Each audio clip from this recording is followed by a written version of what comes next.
दोस्तों, देश के सबसे बड़े पद पर विराजमान प्रधानमंत्री मोदी के नाम से कौन वाकिफ नहीं होगा। वो हमारे देश में नहीं बल्कि विश्व की एक पॉपुलर नेता की छवि बनाने में कामयाब रहे हैं और आज उनके बारे में सब कुछ जानते हैं। लेकिन कुछ बातें ऐसी भी है जो मोदी जी के बारे में हर इंसान नहीं जानता और आज हम आपको वही बताने जा रहे हैं और साथ में बताएंगे मोदी जी की जिंदगी से जुड़े खास पहलू क्या है। तो बस बने रहिए हमारे साथ वीडियो के अंदर। प्रधानमंत्री मोदी का पूरा नाम नरेंद्र दामोदर दास मोदी है और इनका जन्म 17 सितंबर 1950 को गुजरात के वडनगर के गरीब परिवार में हुआ था। उनके पिता का नाम दामोदर दास मूलचंद मोदी और मां का नाम हीरा बहन है। नरेंद्र मोदी के 5 भाई बहन हैं, जिसमें उनका नंबर दूसरा है। मोदी जी को बचपन में नरिया के कर पुकारते थे। मोदी जी के पिता रेलवे स्टेशन पर चाय की दुकान लगाते थे। मोदी जी भी अपने पिता की चाय की दुकान पर उनका हाथ पटाते थे। मोदी जी बचपन से ही कुछ अलग थे। वहां बच्चों की तरह नहीं थे। बचपन में ही देशभक्ति के काम करना बहुत पसंद था।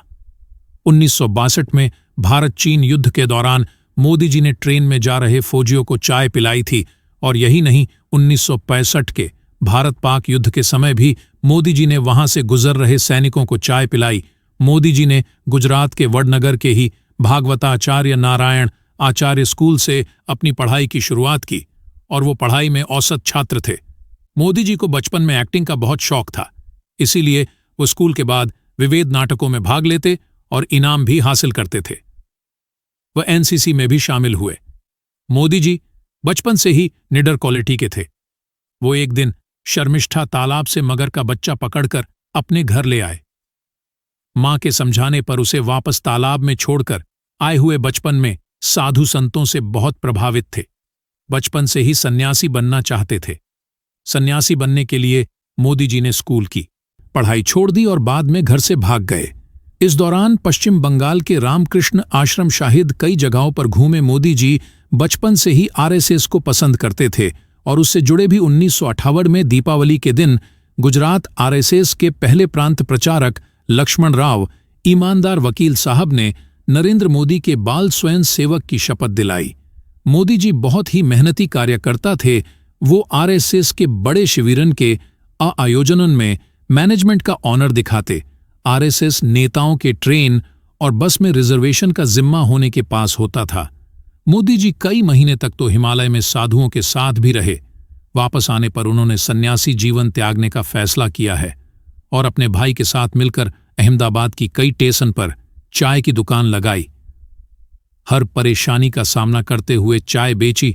18 साल की उम्र में मोदी जी की मां ने साबरकांठा जिले के राजा सोना गांव में रहने वाली जशोदाबेन से मोदी जी की शादी करवा दी।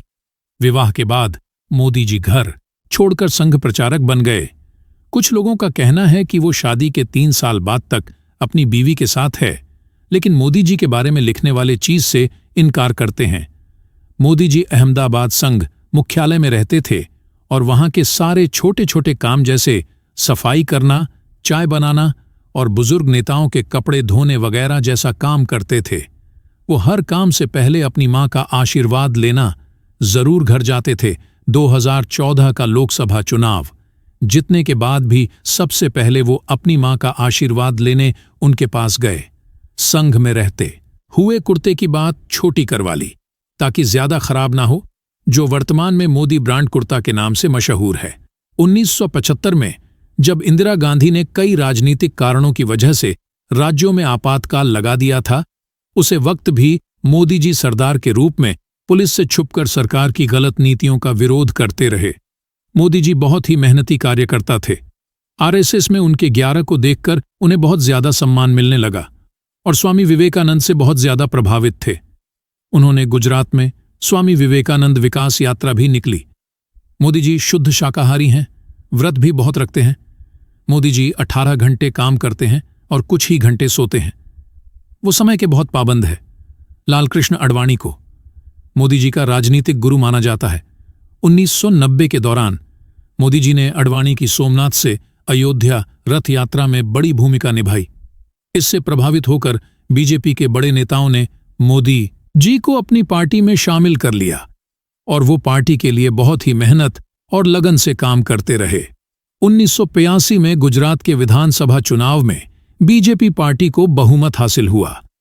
मोदी जी की शंकर सिंह वाघेला से कुछ नाराजगी हो गई, जिसकी वजह से शंकर सिंह वाघेला इस्तीफा दे दिया और केशव भाई को गुजरात का मुख्यमंत्री बना दिया।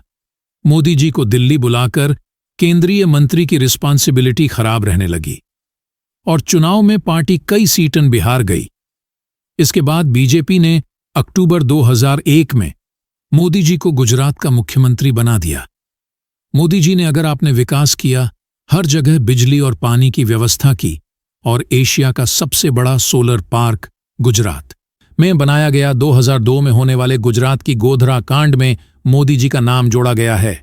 इसके लिए इंजीनियर टाइम्स नाम मोदी जी को जिम्मेदार ठहराया। गोधरा कांड गुजरात की गोधरा शहर में 27 फरवरी 2002 को हुआ था। गोधरा शहर में रेलवे स्टेशन पर साबरमती ट्रेन के S7 कोच में आग लगा दी गई, जिसमें 59 लोगों की जान चली गई। इसके बाद गुजरात में जगह जगह पर सांप्रदायिक दंगे शुरू हो गए और 28 फरवरी 2002 को गुजरात के कई इलाकों में दंगों ने भयंकर रूप ले लिया और 1200 से ज्यादा लोग मारे गए। उसके बाद सुप्रीम कोर्ट ने कांड की जांच के लिए स्पेशल कमेटी बनाई। कमेटी ने पूरी जांच पड़ताल की। 2010 में सुप्रीम कोर्ट ने कमेटी की जांच के आधार पर फैसला सुनाया। फैसले में सुप्रीम कोर्ट ने कहा कि कमेटी को दंगों में कहीं भी मोदी जी का कोई आप नहीं मिला। मोदी जी ने गुजरात में सरकारी कायदे कानून के खिलाफ बनाए गए सभी मंदिर को तुड़वा दिया। इसके बाद मोदी जी के लोकप्रियता गुजरात में इतनी बड़ी, लगातार 4 बार मोदी जी गुजरात के मुख्यमंत्री रहे।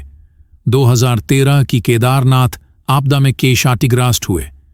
केदारनाथ मंदिर के पांडर निर्माण के लिए केंद्र सरकार से मोदी जी ने मांग की, लेकिन उसे वक्त कांग्रेस सरकार ने मना कर दिया। मोदी जी की कामयाबी और अच्छी नीतियों को देखते हुए भाजपा सरकार ने 2014 के लोकसभा चुनाव में मोदी जी को प्रधानमंत्री के रूप में चुनाव के लिए मोदी जी ने सोशल मीडिया का भी खूब इस्तेमाल किया और अपनी मेहनत और लगन के पर भाजपा पार्टी को भारी बहुमत से जीत जलाए। 26 मई 2014 को दिल्ली के राष्ट्रपति भवन में मोदी जी ने भारत के सर्वोच्च नेता प्रधानमंत्री पद की शपथ ली। मोदी जी भारत के 15वें प्रधानमंत्री बने। लोगों के लिए वो इतने पॉपुलर नेता बन गए कि दोबारा भी बीजेपी पार्टी को ही बहुमत के साथ जीत मिली और 30 मई 2019 को दूसरी बार भारत के प्रधानमंत्री बने। अगर आपको मोदी जी के पीएम बनने के बाद कामों के बारे में भी एक वीडियो चाहिए तो हमें कमेंट करके बताइए। वीडियो अगर आपको पसंद आई हो तो लाइक करें और कमेंट करें। अगर आप चैनल पर नए हैं या आपने अभी तक चैनल को सब्सक्राइब नहीं किया है तो इसे सब्सक्राइब करना बिल्कुल ना भूलें।